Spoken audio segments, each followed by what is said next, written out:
So, hey, my name is Chris, and I actually am a game developer for the game Umbra and have been developing it for 2 years now.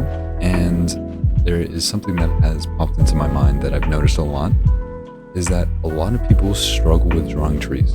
So, basically, I'm going to start here by just throwing you into it and basically showing you my process on how I like to design my trees.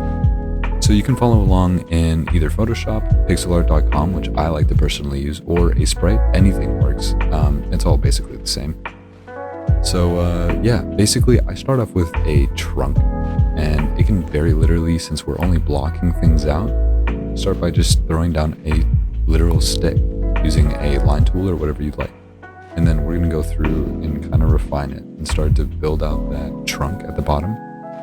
And I also start utilizing some shading right along in here, and a lot of what you want to do is imagine where the light source is coming from. So in this case, it is coming from the left, so I'm shading the right side of the tree a slightly darker color.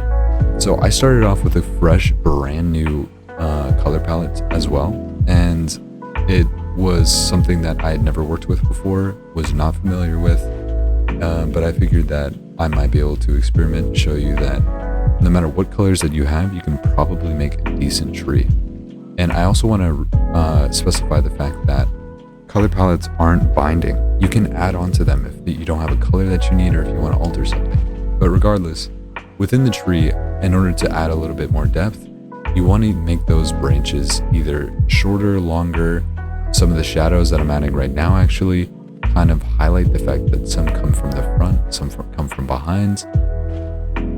And honestly, that's the kind of thing that you can learn through practice. It's not really something that you can teach. That being said though, you can imagine where that light is hitting. And if you imagine a real tree, certain shading patterns highlight certain areas that might be coming towards you as opposed to away from you. Regardless though, you can kind of see how I'm moving on to blocking out the leaves. So when starting with leaves, you create another layer that is behind the trunk itself. And you want to start with your darkest color first because we're going to layer onto this.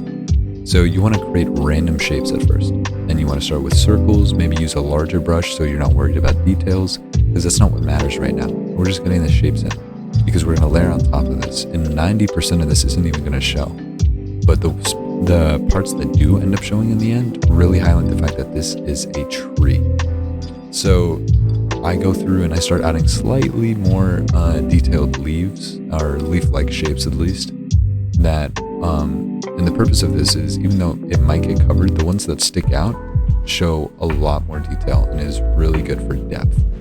So now I go through with my next layer, which I put on top, and that's very important. You want to put it on top of the trunk to show a little bit more of that depth now.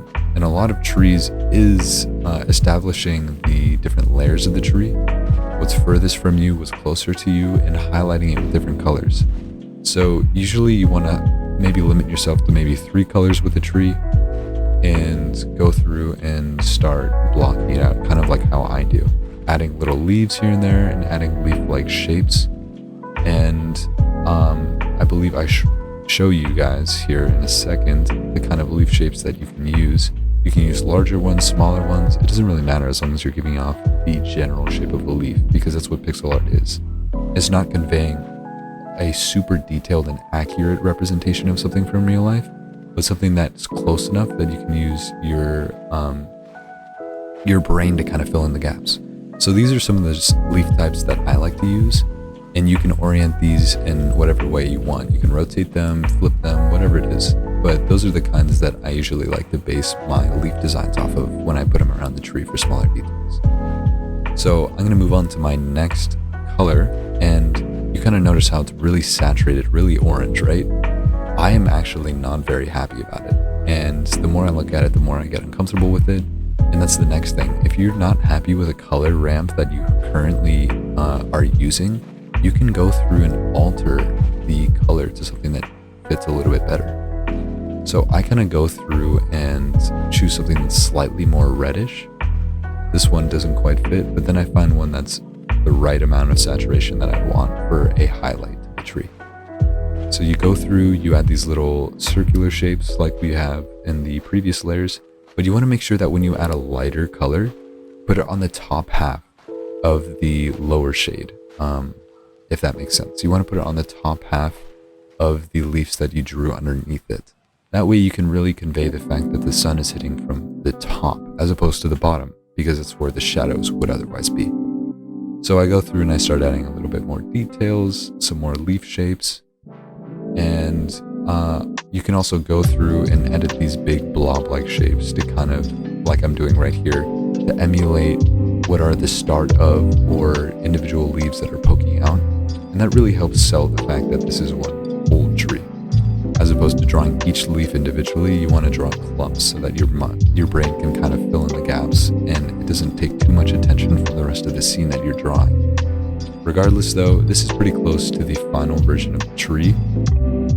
That being said though, I do want to go back and add a little bit more detail to the trunk, which I'll go through and use a grayish black, because I want to make this into a birch tree, and birch trees have those little details on the trunk, and I think that would be a cool addition. But I basically go through here, and another thing that's important is the longer you spend on pixel art on a single drawing, the better it'll be, because the more details you'll add, and the better the outcome will ultimately be if you dedicate some time to it, and that's all it is. Regardless though, I'm going in and adding those details to the trunk, those little black bands, and I kind of noticed that it's a little bit too dark, and that contrast takes a little bit away from the rest of the tree. So I go through and, like I said before, you're not limited by your color palette. So I go through and I make it a lighter shade right now. And that really portrays the details that I want to be, conveyed through this tree without taking too much away from the things like the leaves, which I show you again by putting those back on. And some minor details you can also do with your trees is add some grass around the base that's maybe slightly more overgrown because it hasn't been stepped on by either animals or cut by humans, whatever the case might be. But you want to be aware of where that sun is hitting. Since it's coming a little bit more from the left, I try and add a little bit brighter colors coming from the left, and then layering those dark colors on the back. You always want to start with the darkest color and then build to the brightest, because typically the darker color will be furthest to the back in terms of your layers. Anyways, this is kind of how it turned out, and I'm pretty happy with that. But I will go through and, as a little bit of extra content, I'm going to make a typical tree that you might make yourself as an example that I ultimately use in the thumbnail if you find that interesting. Otherwise, thank you for watching, and I'm hoping to release more of these videos. Let me know if you like them, and yeah.